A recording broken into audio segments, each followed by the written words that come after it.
Nicole of Divas of the Roundtable Podcast. I'm here with my co-host, Ladybug, our special guest co-host, Kitty Lee of Kitty Customs Cleaning. And on today's show, we have comedian A-Train. A-Train is a clean and electrifying headliner featured on WeTV's Braxton Family Values, Afro TV's Funny Not Famous, and many more. A highly requested comedian in the cruise line industry, he headlines on premierships like MSC as well as Norwegian. A-Train has performed worldwide, including for U.S. troops in Korea. Wow. A native of Jacksonville, Florida, A-Train made history as the city's first comedian given residency here in Jacksonville. He executive produced A-Train Live, The Experience, at the historic Ritz Theater, being the first comedy series to do so since 1929. It is the largest and longest running independent series in Jacksonville. A-Train is a highly sought after host and MC. He's performed with D.L. Hughley and Bill Bellamy, to name a few. Okay. He's hosted many events, including the Zora Neale Hurst Festival, Orlando Jazz Festival, the Jacksonville Jazz Festival, being the only comedian to do so. All right. He's hosted the Sisters and Soul Music Experience and has opened for artists like Patti LaBelle, Kirk Franklin, and the Isley Brothers. He's worked with Mike Willie Moore Jr., on the Happily After All tour and the Kings and Queens of Hip Hop tour. He is the headlining comedian for the Maxwell Urban Hang Suite Cruise 2024, and he's slated to also host the cruise in 2025. Right now. Right. All right. Y'all, I'm telling y'all, his portfolio reads ridiculously crazy. I mean, he's a talent here from Jacksonville, and we couldn't be more proud of him, and we're blessed to have him on the show. Ladies and gentlemen, please welcome Adrian Smith, also known as comedian A-Train. All right. Oh my God. I'm like, well, who is he talking about? yeah, that sound familiar. Like, I remember that. That's you. It ain't cap when it's true. When it's true. I like that one. It ain't cap when it's true. Thank you all for having me. We're glad to have you. Yes, we're definitely glad to have you. Divas. Hey, we got Mr. A-Train, Duval's. Listen. I'm telling Born and you. raised. Moncrief all day long. All right, Moncrief the Creek. Yeah, shout out to Watch the Hike Kid Night. Yes, my old stomping ground. I was 8 years First old. lane, second speed bump right next to the dumpster. And I'm gonna pass that. Oh, that's it right there. That's it right there. That ain't the one that burned down, is it? No. That's way back. That's That's last lane. Right there. We first lane. Yeah.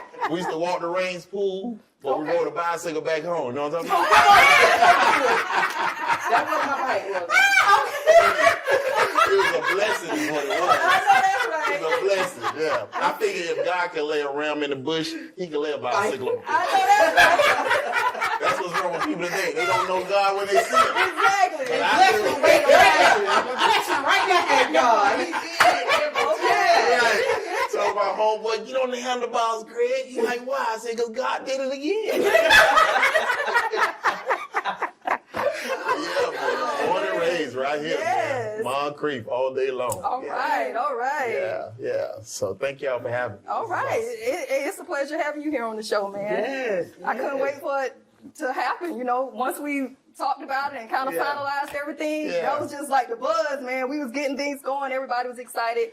From the divas all the way down to the producers, man. We asked Kitty Lee to come in. Yeah. Because our other co-host, Spicy, she's actually on the road. She drives trucks. So we asked Kitty to come in, and she was ecstatic about it. All right, Spicy, get it together. Yeah. So, Making things happen. That's right. Nice. So shout out to her. All right. Yeah. I don't care what's going on and where I am around the world. It's always good to be home and do things, on the home front, with those that's out here doing things, putting the city on the map. So, That's right. That's a good it's an thing. honor and pleasure for me to be here as well, to Yes. carve out that time. So, yeah. All right. Okay. Hey. So I just got. How did you come up with the name A Train? Let's go man. into that name. Yeah. How did you get the name? Well, I can't give it all away. Oh, okay. Give me a little snitch. because we're working on a book. Okay. Yeah, working on a Okay. book. But I share with my sisters, you know what I mean? What happened was a mentor of mine, his little girl, she was like 3 at the time. Okay. And when we would come around, her dad would ask her, hey, did you speak to Mr. You use my government name. And she will struggle trying to pronounce my government name, and what would come out is A Train. And as a baby, you can't correct a baby. Yeah. So what we would do anytime we were around her, everybody would refer to me as A Train. Nice. And then it just began to spill out among some other people in some other circles. And then when I started doing comedy, the promoter was like, yeah, man, what's your stage name? Keep in mind, that's another story. Because my wife signed me up to do comedy. She signed me up into a comedy competition without me knowing Okay. and made me do it. Okay. So, like any good husband, you know what I'm saying? I rejected it, you know what I mean? But I ended up doing it. And so the promoter is asking me, at this competition, he's like, what's your stage name, man? I was like, I have no stage name, because I don't want to be here to do this, So I was like, you know what? I have some friends, they call me A-Train. And he was like, yeah, that's what we'll do. I like that. A-Train, coming in like a locomotive. And that's how he introduced me.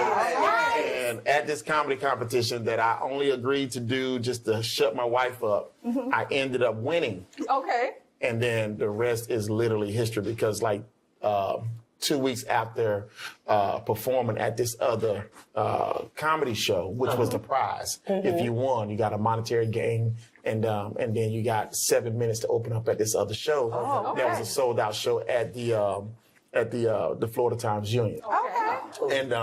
And shout out to my dude, comedian Funny Bone, and Hey, that's my homeboy. yeah, That's cousin my Wayne, and partner. they put that show on, and that's where I got my start on their platform. Nice. And so I participated in that, and did my thing. And literally after that show, the calls and the bookings were coming in. And then 2 years later, I was on the road with D.L. Hughley. It's like it never wow. stopped. That's a blessing. So that's how that name started. Okay. Yeah, people think, are you from New York? It's like, no, but I'm a jazz enthusiast. I know the quickest way to Harlem is on the A train. Yes, yes. Yeah, but nice. but yeah, that's how that name came about. Okay, interesting. So what your wife thought you would just be funny in family gatherings, or how did it work? Or she thought you could get on stage? My wife she's exactly that. Okay. She's a wife.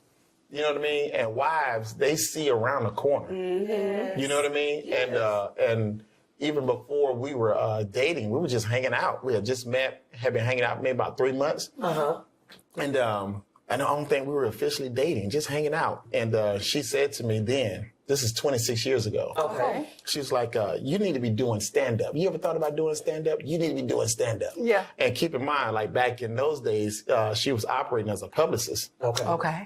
for a lot of athletes, entertainers and celebrities. So she was around the business, you know what I mean, and the industry. So she knew what, you know what I'm saying, what she was looking at or whatever. And at the time and where I was in life, I was like, I'm not doing no stand-up. Are you crazy? You know? And then I ran it by some people who had real influence in my life.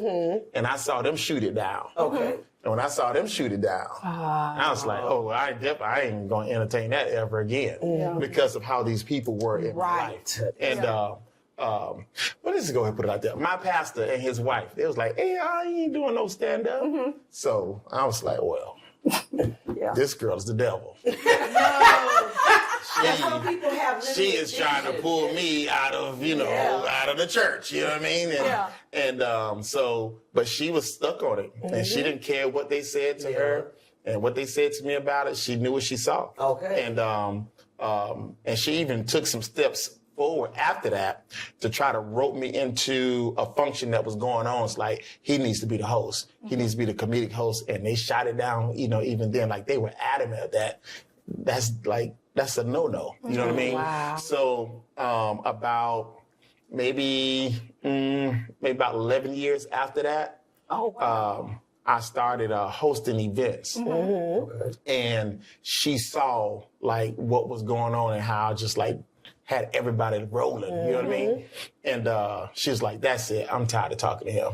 And that's when she signed me up in this competition that was coming through town. me It was a ask you this. showcasing competition. Let me ask you this: with you say your pastor and I guess the first lady. Do you think because most of the larger, more famous comedians are worldly, or and use a lot of profanity and stuff like that, that's why they shot it down, because of their take on comedians not thinking that you could be a clean comedian? Because I like your take. People.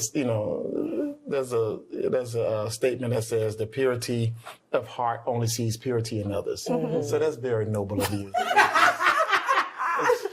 When I'm gonna just shoot it straight and keep it real here with the divas. Gotta see it. Give us a roll.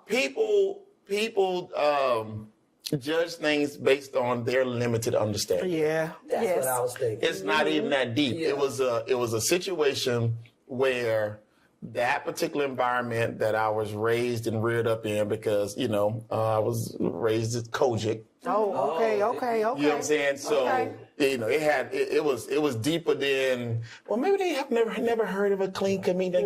No, it's deeper than that. Right. It's like that's worldly. Period. You know what I mean? That's it. Ain't no such thing as a clean version. Right. Like, what is that?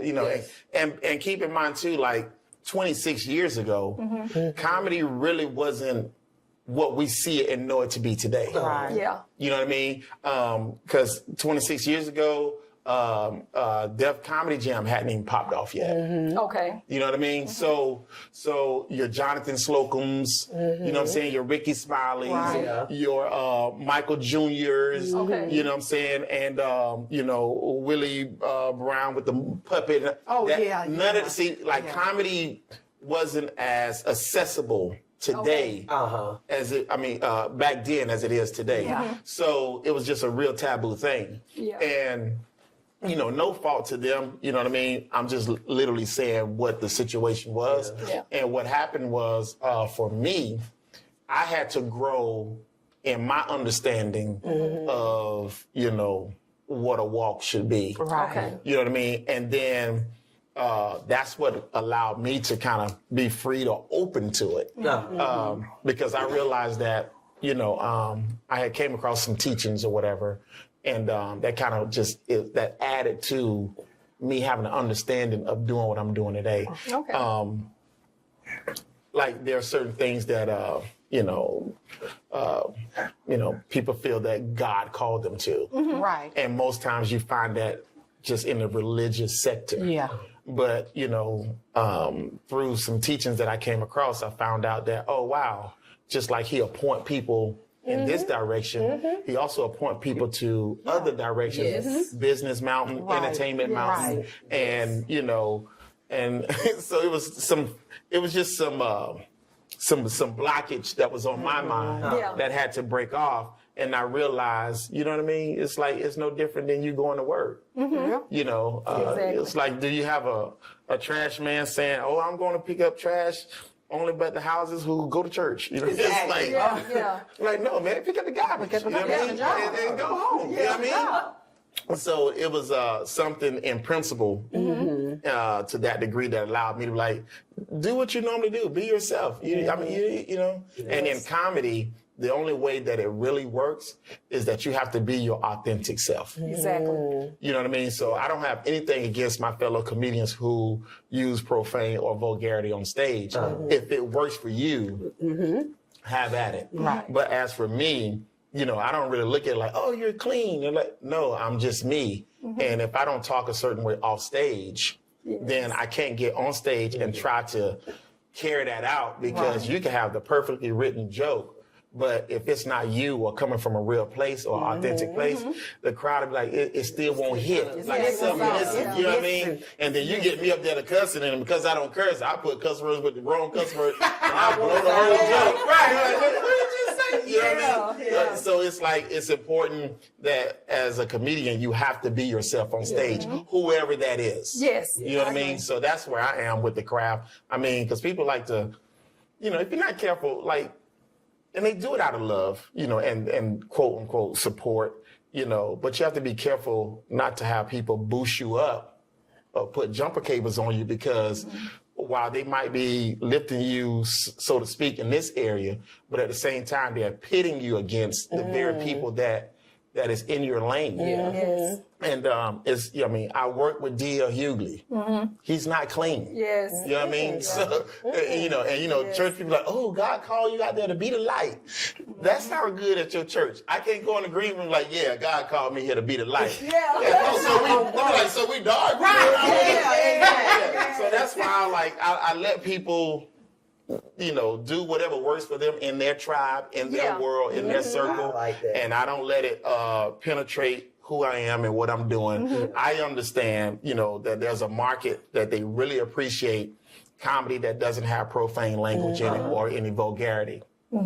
I'm not out here with a banner saying, yeah, I'm a clean comedian. Right. Well, if that's the case, you just put a glass ceiling on yourself. your bookings. Yes. You know what I mean? Because what are you going to do when they need a host for the Kings and Queens of Hip Hop tour, where DMX is the headliner? Yeah. This is a hip hop crowd in arenas. I'm a clean comedian. No, I'm a comic. Right. Yes. Yes. You know what I mean? And then when I go out and do my thing, they're wild and they're pulling me to the side when I come off stage. Like, hey man, I noticed you didn't curse. How you did this how you wrecked this whole arena? I've had rappers say, hey man, hand of God on you, bro. And then they go out there and it's, but they pulling me to the side saying, hey man, you special. They like, we come out the green room just to watch you every week do what you did, and it's like, but I'm just me, you know what I mean? And DL, he gets excited. He's always encouraging me. Promise me you won't change. Promise me you won't change. He's like, he get a kick out of me doing what I do and the way that I do it. He'll have the whole green room. Watch Trey. Watch what he do. I told you, it's like, and they get a kick out of it. So I'm fortunate to be around people who understand, what it is that we do, which is comedy. Yes. And your religious belief and your personal, upbringings and morals and standards, that's for you, but you can't let people put it into your space because they don't understand what they're doing at the same time is limiting you. Yeah. Right. Exactly. Yeah, don't put you And that's why I can do, I'm not talking about like in a course of a career. I'm saying like within a month, I have a corporate gig. Okay. Get off that stage, go do a church. Leave the church, go do a cruise ship. Okay. Get off the cruise ship, hit a comedy club. Get off the comedy club and hit a festival. Leave that and then go and do a charter school. You know what I'm saying? So it's like your craft, and if you're good at your craft, that's what allows doors to open up for you. Not when you try to get to this, you didn't put a label on yourself. It sounds like not using profanity actually opens you up to larger venues.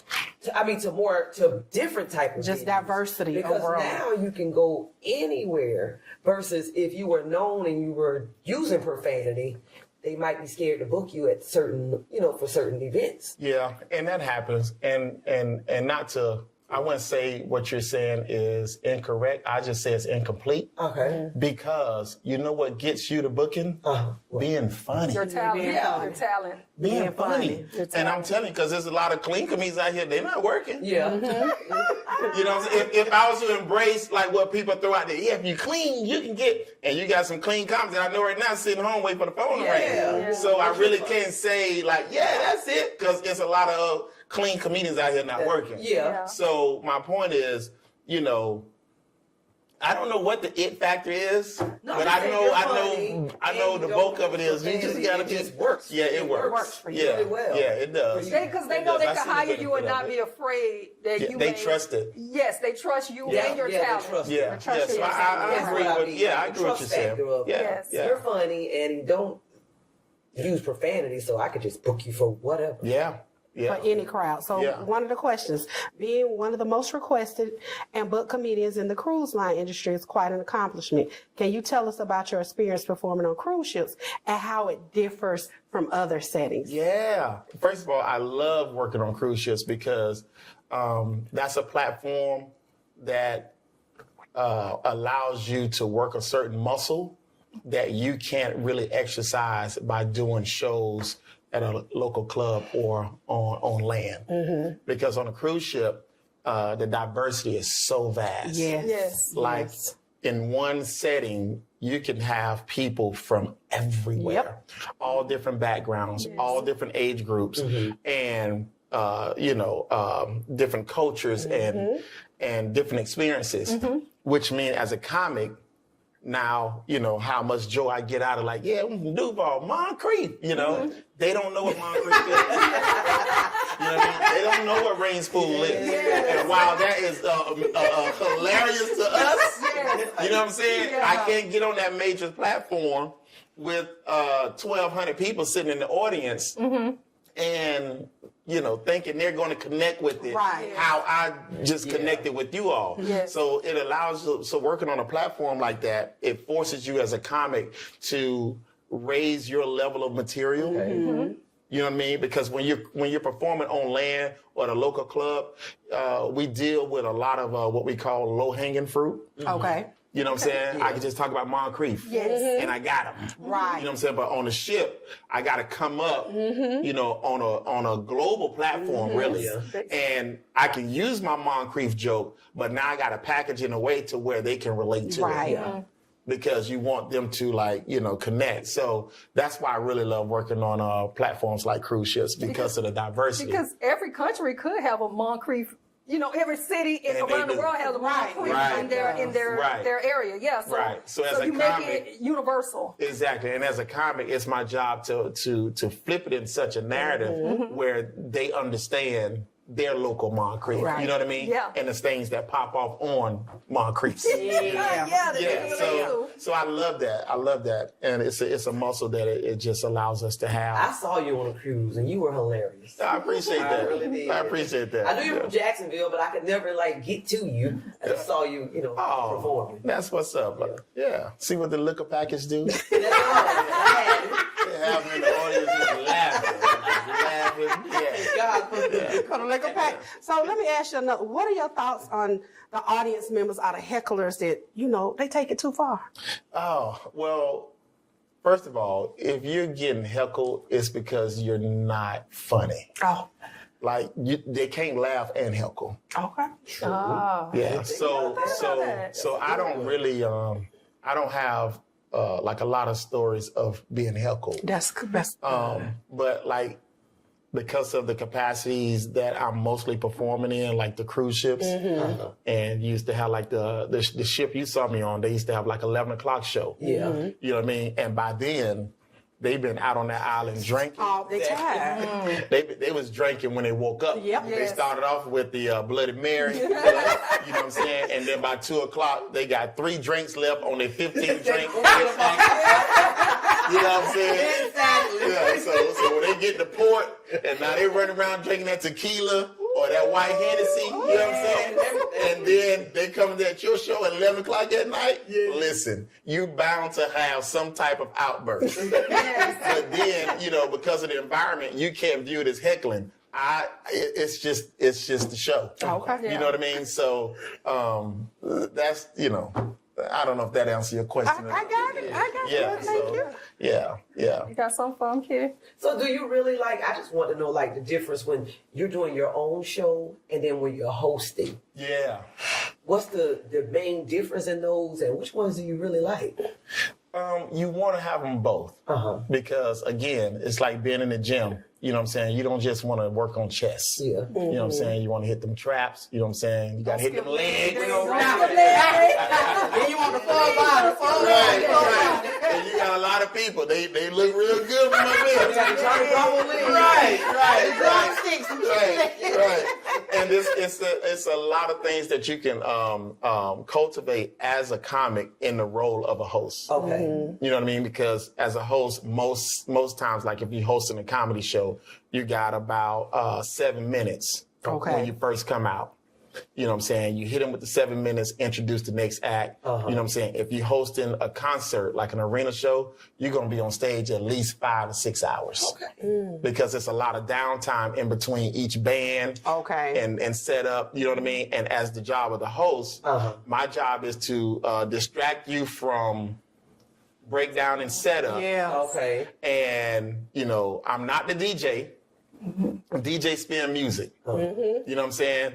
You have a lot of people hosting, but it's like, we can just hire a DJ. We don't need you if you doing what the DJ do. As host, my job is to entertain you and keep you entertained, hyped, and busy and laughing, because as a comic, you know, comedic host, I'm gonna have you laughing. So it allows me to develop material, you know, in that little window.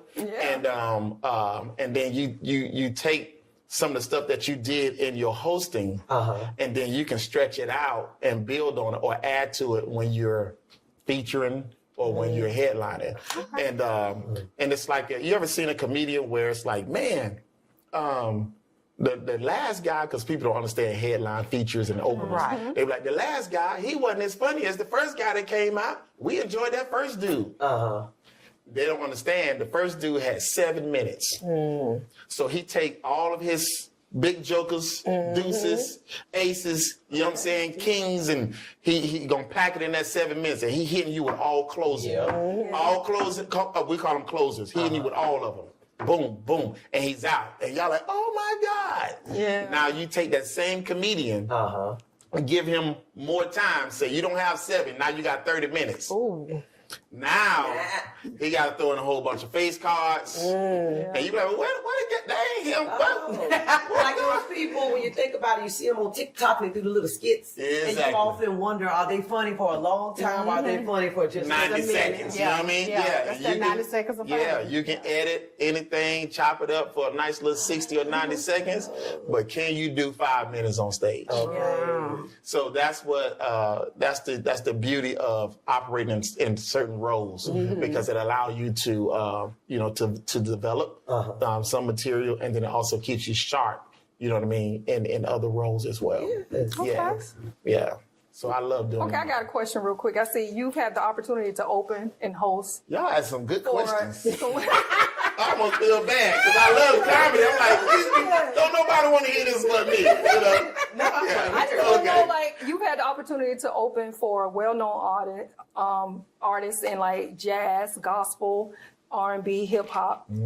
What is your most memorable experience that you can name to date that you've had, or is it several of them that you've had? Lessons you've learned from that? Yeah, I've had several, and not just opening or performing.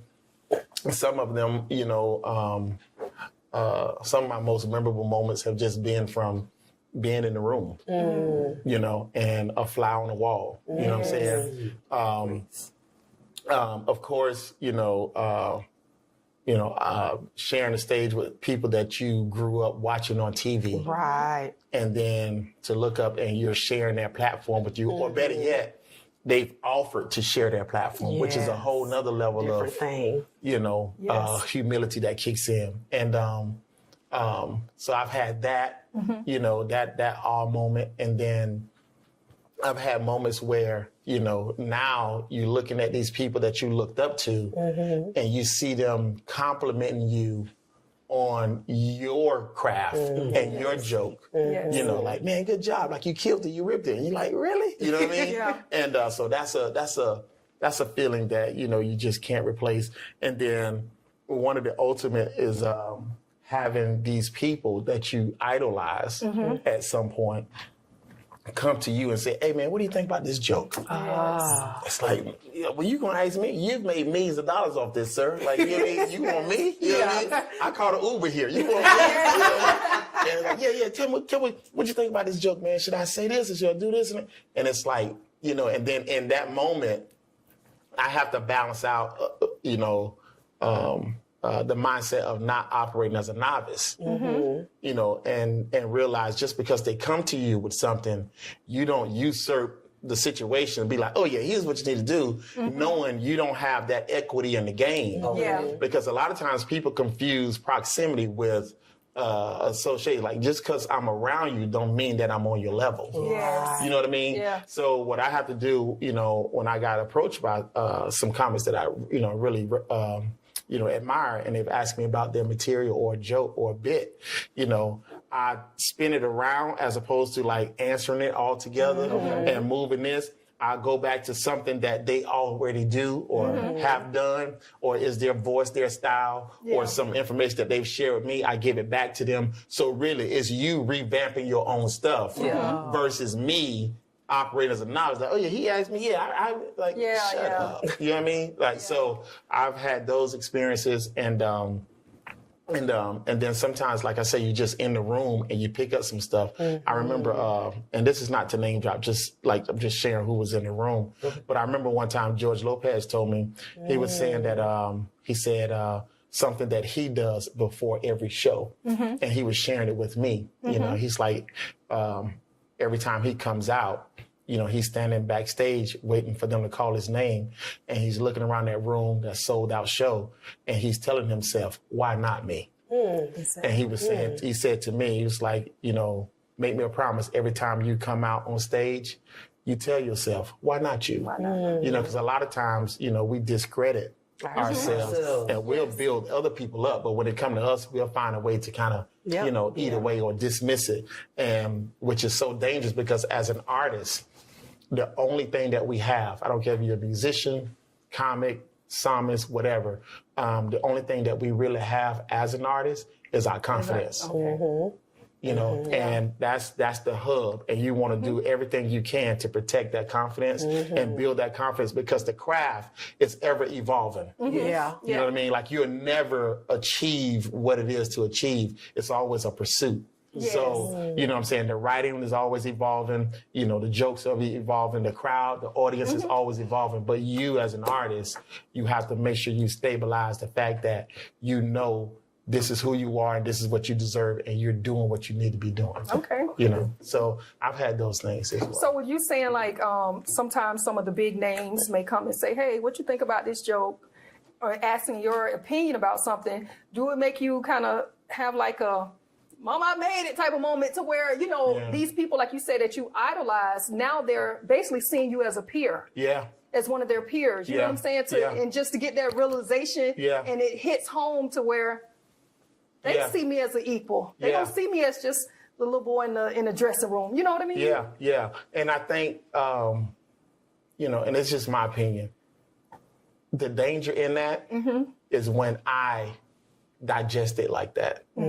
Because it's like if you have a mentor and you evolve to the day of viewing your mentor as, oh, she put her dress on just like I put my dress on. You've robbed yourself of gaining whatever you need to gain from them. You know what I mean? Yeah. So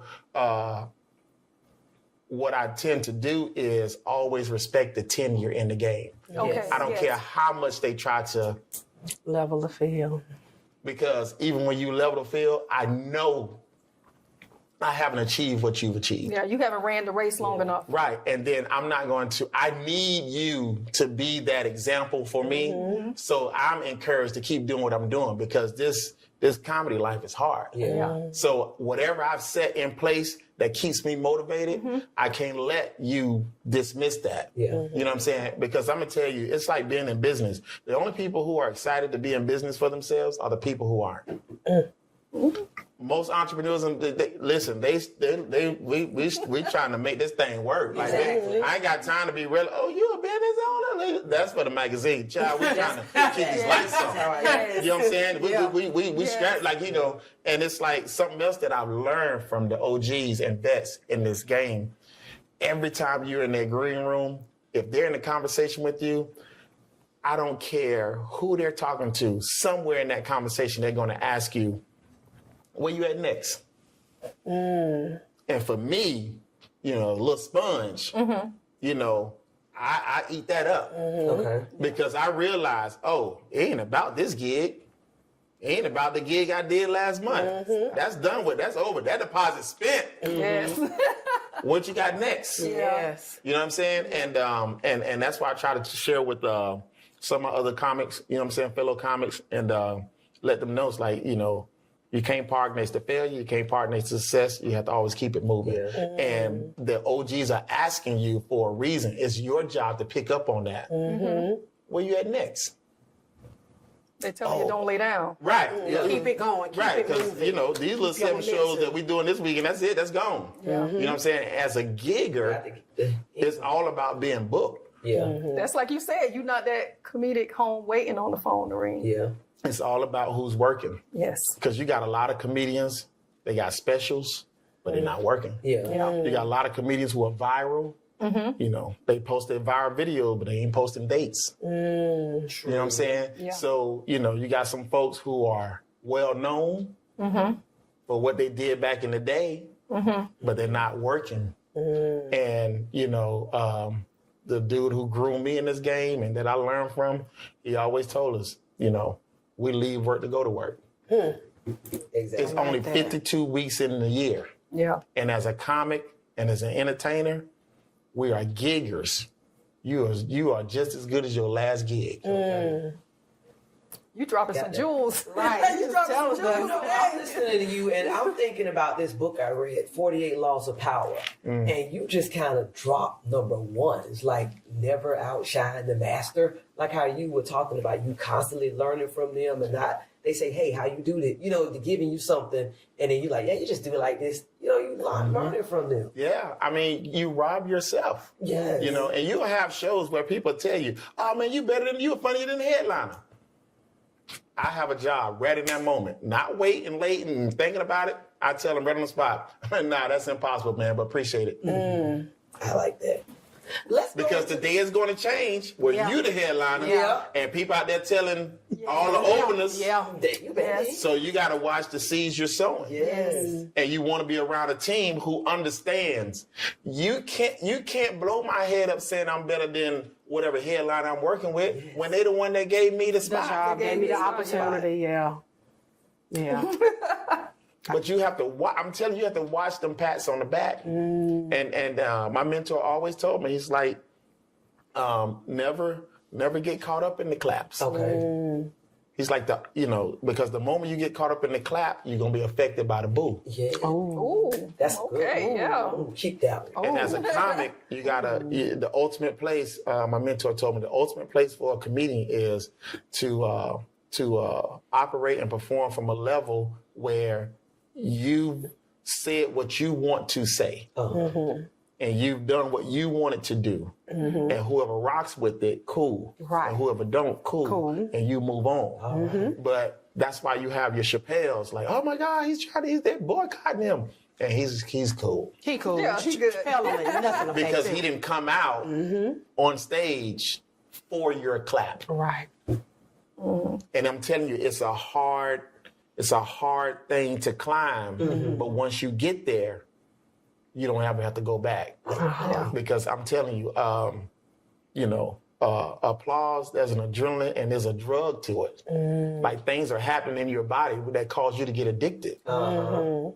And then you'll start doing things where you're operating as a hireling because you're doing it for their approval. Yes. Okay. I'm learning. I'm telling you, I'm listening. And that's why when I love people it. sometimes, when fans or the people, speak up against or say something against, that's why a lot of those stars fall so hard. Yeah. Because they were living basically for the kudos of the fans instead of Yes. just doing their thing. Yes. And you said you seen me on the ship, and I guarantee you probably heard me say somewhere in my set because of the audience that really, because of a certain demographic that make it up that audience, I'll let them know in a minute.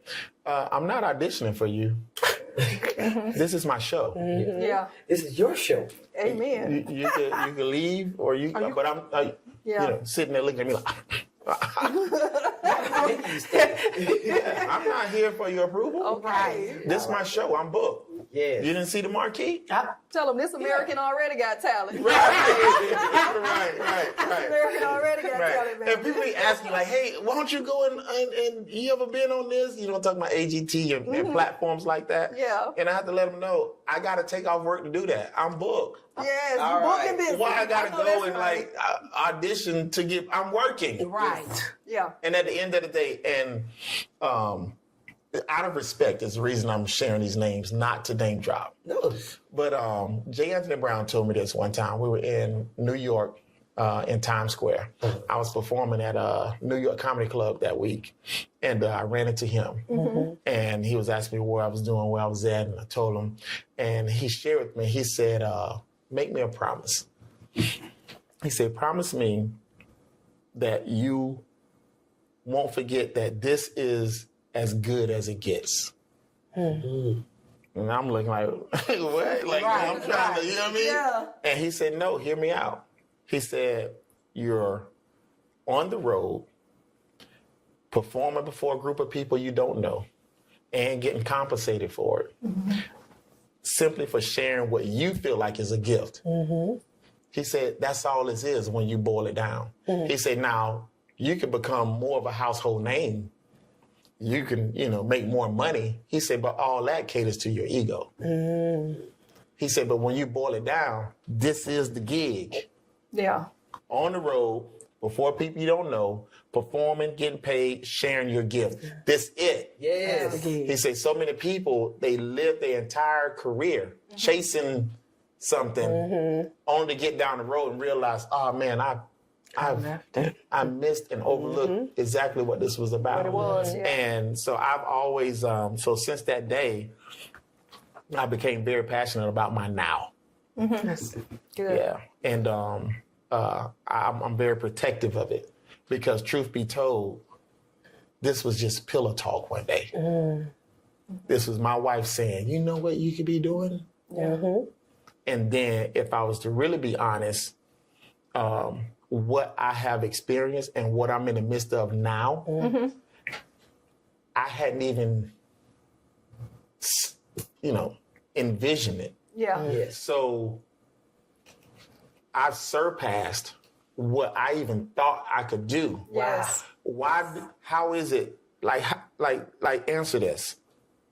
What I look like slapping God in the face with what people call 5-year goal.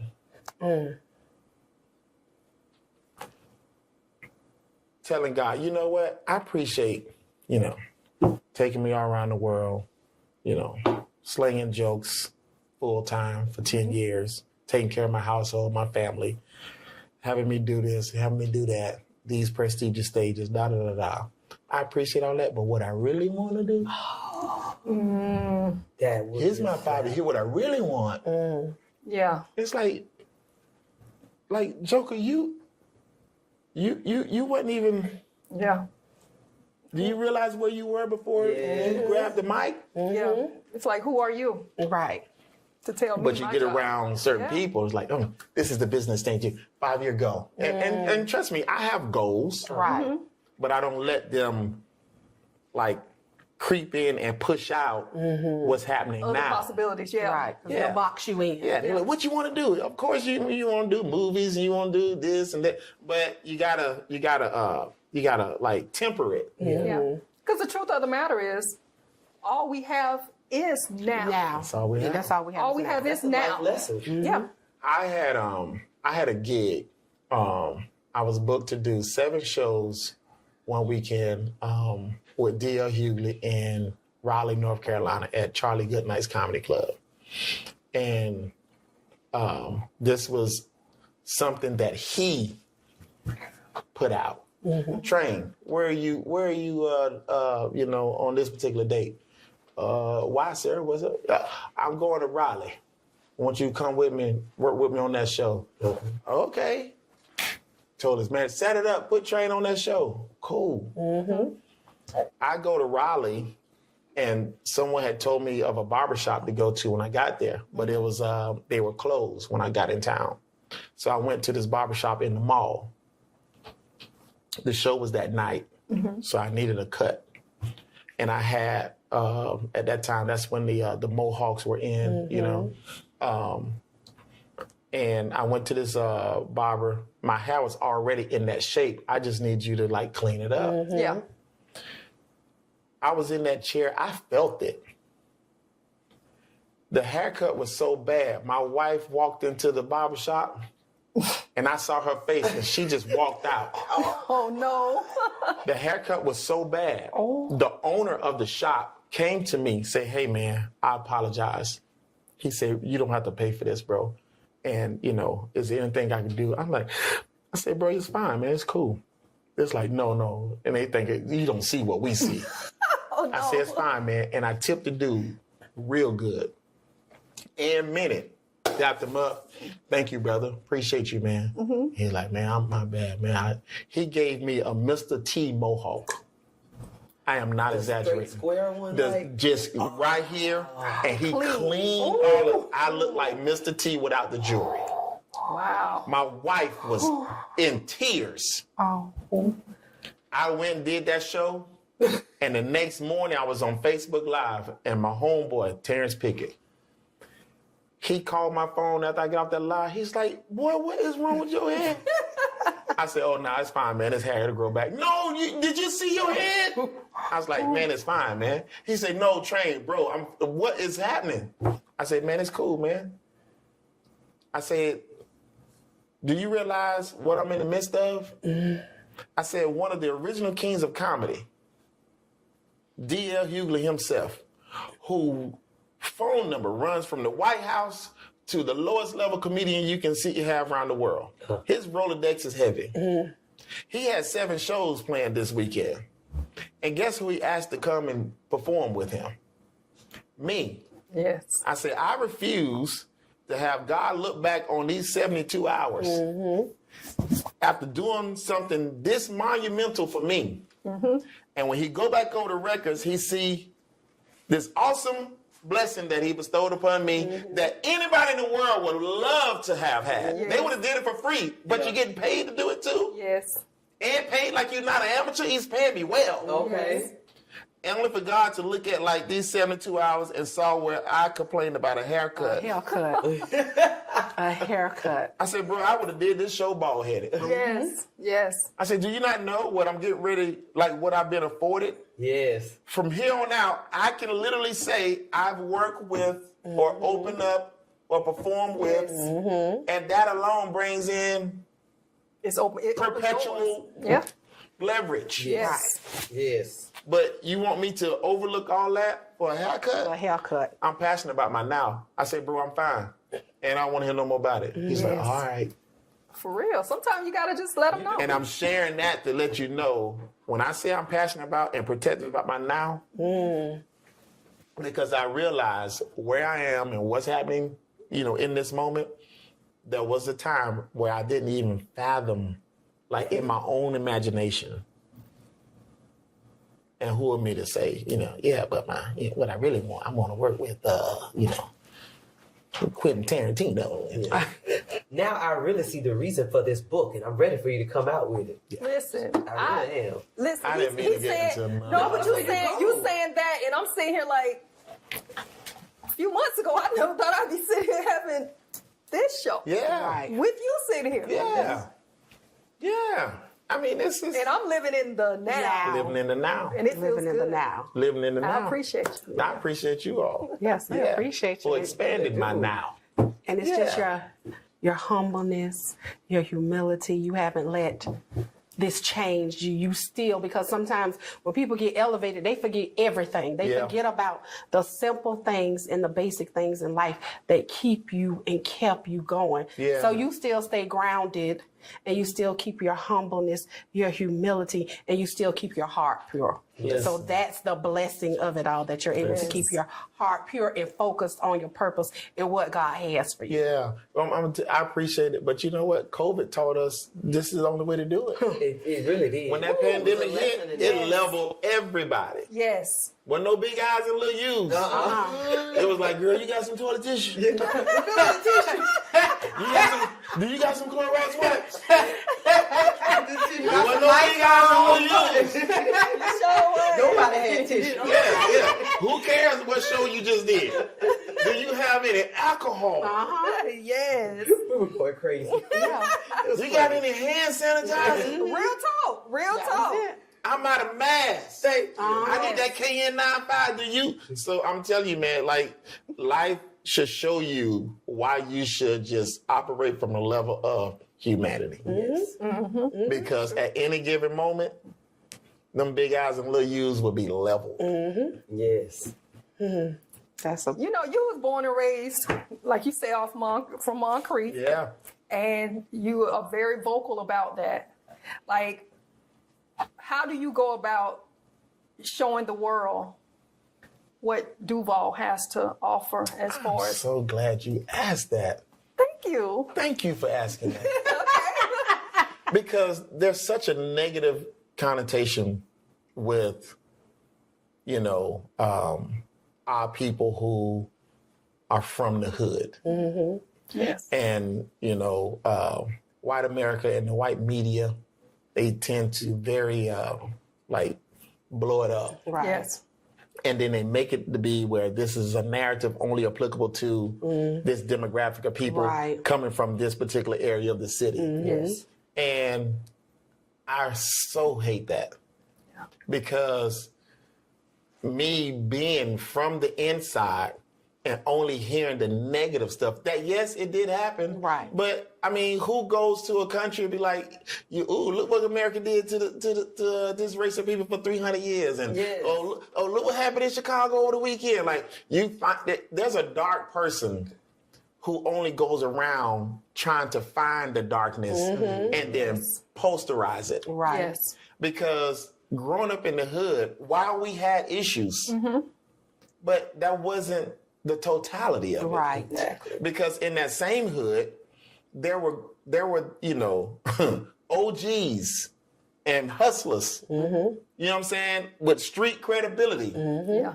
When they saw Miss Jameson walking up the sidewalk, they said to the other cats, "Hey man, put that beer down." Right. Why? Because they go Miss Jameson. Don't be drinking in front of her. Yeah. Yes. Hey man, no cussing. Hey, put that cigarette down. Why? Here come Miss Jessie. They drive past a church, turn their radio down. If they listen to secular music, what you turn that down for? Man, the church right there. Yeah. That's true. Respect. That's That's true. respect. Funeral car coming down the street. Everybody stop or pull over. Yep. Yes. There were codes of integrity, honor, and character that happen in the hood that never gets talked about. Right. And I love telling people I'm from Moncrief because I'm 49 as of next month, and I don't have a criminal record. No. That's right.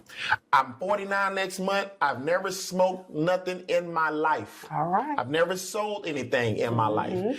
Born and raised on Moncrief from the apartments.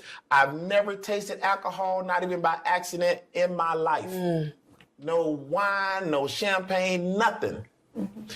Why? Because you like a goody two-shoe? No, because the guys in the hood, they told me to my face, don't you touch this. Right. Yes. You do better than us. That's right. And that's the part that people don't get a chance to talk about. Yeah. And I appreciate you asking that because it aches me to my inner core Yeah. when I see folks glamorizing a certain lifestyle or a stigma that real families are dealing with the consequences thereof. Yes. But somehow social media will glamorize it. Yeah, turn up, dog. Yeah. The same actions and characteristics that you're highlighting will get this guy fired from his job. Yeah. Have the police pull him over. Yeah. He's locked up. Now he can't provide for his family. Yep. And the babies, you know, end up risking being locked up and taken from their guardian because they can't take care of them. And Right. and today, depending on what state you're in, you can't be homeless without. They're going to arrest you now. You can't be homeless. Yeah. And it's like, why do we glamorize certain things that we know is detriment to our survival? Yes. Because the hood that I come out of, they didn't operate like that. But nobody wants to talk about it. Nobody wants to put that in lights. Because see, you say you grew up in apartments. I actually grew up on Kid Knight, See what I'm around talking by about? Bailey Court. See what And I'm like I talking tell about? people, when I lived in Kid Knight till I was almost 9, and it was 2-parent households there. Come on now. You had working people. The yards was manicured. Come People on cut now. their grass. They took out their trash. Yeah. So it's a stigma now, but we grew up at a different time, and it was college people coming out of the hood. Yes. It was professionals. And you had people that retired. You had older folks that went into retirement and stuff like that. People was working and making a living in those apartments and right there in Kenite, where I grew up at. And that's why I say I'm from the inside, and we were there. Yeah. Mm-hmm. I don't have to depend on no third story. Like, no, I'm on the inside, day in and day out. Right. This was our lifestyle. Yeah. Yes. So I don't need a spokesperson who were on the outside of it trying to tell us who we were and how we operated. Just because you point at some negative connotation, well, you're right, but that wasn't the whole. Right. Because if you sit here and you look at this entire table, you all were Moncrief. We were Palmdale. Yeah. That's right up the road. Right up the road. And everybody is doing their With the good thing. date trees. I had two big date trees. With the good date trees, yeah. So you have people on the outside looking in who's pulling out this bad thing. But I'm like, I grew up, my mom and dad. Yeah. Together. My mom still lives there. Yeah. So it's like, it's not bad. It's just, they try to glorify that. And I think that's just to bring us down, you know? But I'm gonna tell you, Steve Harvey said something that I love and I hold dear to it to today. He said, he who has the mic has the responsibility. That's right. So forget what the other people are saying and doing and what they like to pump up out there. The fact that you all have a microphone and a platform and the truth. Yes. It's your job to put it out there just like they put out third-hand information. Yes. So All right. he who has the mic has the responsibility. All right, so if anybody's paid any attention thus far, y'all know when we have these shows and we wrapping it up, we do our end with 10. End with 10. So today we have 10 rapid fire questions we're going to ask you, A-Train. Boom, boom, boom, boom. And Ladybug, let's get us going. All right. So if you could go anywhere, Hawaii or Alaska. Oh, wow. I say Alaska. Why? Alaska is beautiful. Okay. Yeah. There's some things you see up there only, it's like, yeah, God lives up there. It's beautiful. All right. Yeah. So seafood or Caribbean? I Uh-oh. go with the Caribbean. Okay. I'm going to go with the Caribbean. Okay. What's your favorite Caribbean food? I like jerk. Oh. Yeah, I like jerk. And I love curry. Oh. Curry goat is the best. Wow. Yeah. Oxtails. Should I keep going? Oxtails. Yes. Okay. Turn up or chill? Chill for me because I'm always turned up. Oh. Yeah. Gotcha. All right. That was mine. Yeah. All right, I think I know this one, but I'm going to ask it. Your social climate. For the people, or every man for himself? It's for the people. All right. I'm pretty sure about Yeah. that. What's your favorite color? Believe it or not, blue. All right. Yeah. Your favorite thing to do? Travel. That's good. Yeah. If I'm home too long, I get depressed. You do? Yeah. I have to be So more. with the travel, what's your favorite place to visit? Portugal. Oh, okay. Yeah. Been all over. Okay, let's see. Would you prefer being on the water or up in the mountains? Wherever the check is. Okay. I like that. Do you prefer to be on stage performing or sitting in the front row watching your favorite entertainer? Watch my favorite entertainment. Okay. Yeah. You throwing a cookout. Are you inviting celebrities or are you inviting your family? Family. I know that's right. good. So there you have it. Yeah. That's Yeah. A-Train's In with 10. All right. Once again, we appreciate y'all tuning in. We have Ladybug. She's been in education for 26 years. So if y'all get that call from the Nice. school telling you come pick your kids up, please go check on my girl Ladybug. And we want to give a special shout out to our special co-host this evening, Kitty Lee. Y'all know Kitty. where to find her. Y'all saw the show. If you haven't saw the show, log into our YouTube. Check out Kitty's show. Very interesting. This is a very interesting woman here. And once again, we have A-Train. A-Train, tell the people where they can find you at. What's your next thing? They definitely can find me on Instagram on the Comedian A-Train, all one word, Comedian A-T-R-A-I-M. And I'm also on Facebook on the Comedian A-Train, that's A-Train. And then my website is comedianatrain.com.